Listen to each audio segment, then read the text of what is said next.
Taylor's welfare association अध्यक्ष बसवराज पाटील या नात्यानं मी सांगू इच्छितो की भारतामध्ये प्रथमच टेलरिंग एक्सपो हा भारतात आपण प्रथमच करत असल्या कारणानं ह्या तळागाळातील जे टेलर बंधू भगिनी आहेत,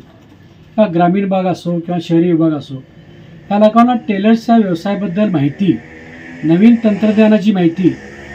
परत या व्यवसाय वाढीसाठी जे काय करता येईल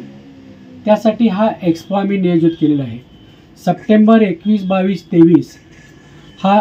टेलरिंग एक्सपो ज्या कारणाने टेलरिंग एक्सपो अशासाठी ठेवत आहे की बाबा ही भारतात प्रथमच आहे। कारण आत्तापर्यंतच्या काळामध्ये टेलरिंग व्यवसाय हा लोप चाललेला होता, पण हा टेलर परत तरुण तरुणी जे बेरोजगार आहेत त्यांच्यासाठी कामाची आवड निर्माण व्हावी, ज्या घरी काम करतात त्यांना व्यवसायाची माहिती व्हावी, कारण महिला ज्या घरी काम करतात त्यांच्या कौटुंबिक उदरनिर्वाह म्हणून काम करत असतात, त्यांच्यासाठी हा भारतामध्ये प्रत्येक उद्योग व्यवसायांचे सेमिनार असतात, एक्सपो असतात, पण आपण हा प्रथमच भारतात ठेवतो आहे। कारण ह्या एक्सपो ठेवण्याचे कारण की बाबा हे जे कापड व्यापारी आहेत म्हणा किंवा टेलरिंगमध्ये लागणारे जे रॉ मटेरियल आहेत त्यांना ह्याचा फायदा व्हावा, जेणेकरून ते सांगली जिल्ह्यामध्ये आपण ते पहिलाच मान आहे एक्सपोचा, त्यामुळे सांगली जिल्ह्यामध्ये आपण राजमती ग्राउंडमध्ये हा एक्सपो नियोजित करत आहे। कारण जे बाहेरून जे येणारे व्यापारी आहेत, कारण हा व्यवसाय करत असताना टेलरिंग मटेरियलची जे रॉ मटेरियल आहे याची बऱ्यापैकी ह्या तळागाळीत काम करणाऱ्या महिला व या टेलर बंधूंना माहिती नसल्या कारणाने हा टेलरिंगचे जे रॉ मटेरियल येणार आहे हे औद्योगिक पद्धतीचं आहे। नवीन स्पर्धेच्या युगामध्ये जर टिकायचं असेल तर आपण या टेलरिंग मटेरियलची माहिती झाली पाहिजे, तळागाळात टेलर वर आला पाहिजे, आणि हे काम कलाकृतीचं काम असल्या कारणाने हे पारंपरिक काम आहे। 12 बलुतदारांमधील हा जो व्यवसाय आहे, अन्न वस्त्र निवारा ही मूलभूत गरज आहे, ही लोकांपर्यंत पोचवावी, याचा उद्देश एकच आहे एक्सपोचा की आपला व्यवसाय वाढला पाहिजे, तरुण जे बेरोजगार तरुण तरुणी आहेत यांना आपल्याला काम मिळालं पाहिजे।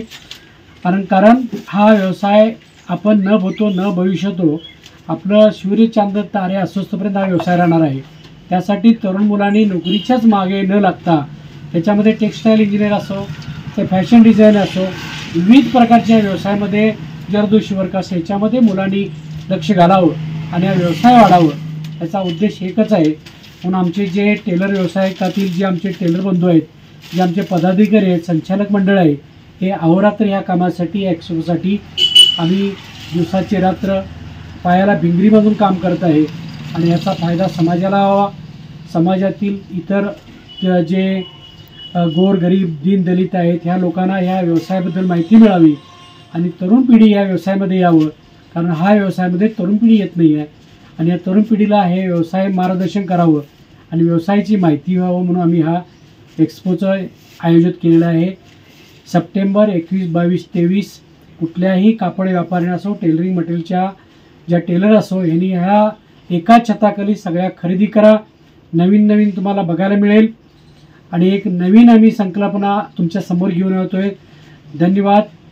सप्टेंबर 21, 22, 23 खरेदी करा फक्त टेलरिंग एक्सपोमध्येच। उद्देश एकच असेल, कारण जे कापड व्यापार आहेत ह्या टेलरिंग व्यवसायावर अवलंबून असणारा सर्व दर्जा, त्याच्यामध्ये टेलरिंग असो, कापड व्यापारी असो, आणि नवीन तंत्रयुगातली पिशव्या शिवणारा असो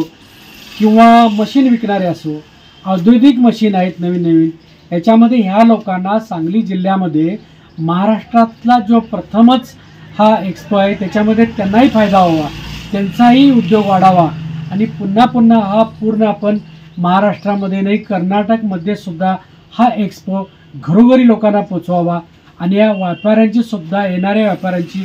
व्यवसायामध्ये उन्नती व्हावं, याच्या पाठीमागचा ह्या आमच्या टेलर वेलफेअर असोसिएशनचा एकच उद्देश आहे। कारण ते एकमेकावर अवलंबून आहे, एकमेका सहाय्य करू अवघे धरू सुपंथ, असं जुन्या पिढीतील लोकांनी म्हटलं आहे, तीच आम्ही वसा धरून हे आम्ही आमचा पुढील कार्यक्रम चालू केलेला आहे। निर्भीड बेधडक बातमीसाठी दर्पण न्यूज चॅनलला लाईक करा, शेअर करा, सबस्क्राइब करा। मुख्य संपादक अभिजित रांजणे, दर्पण न्यूज।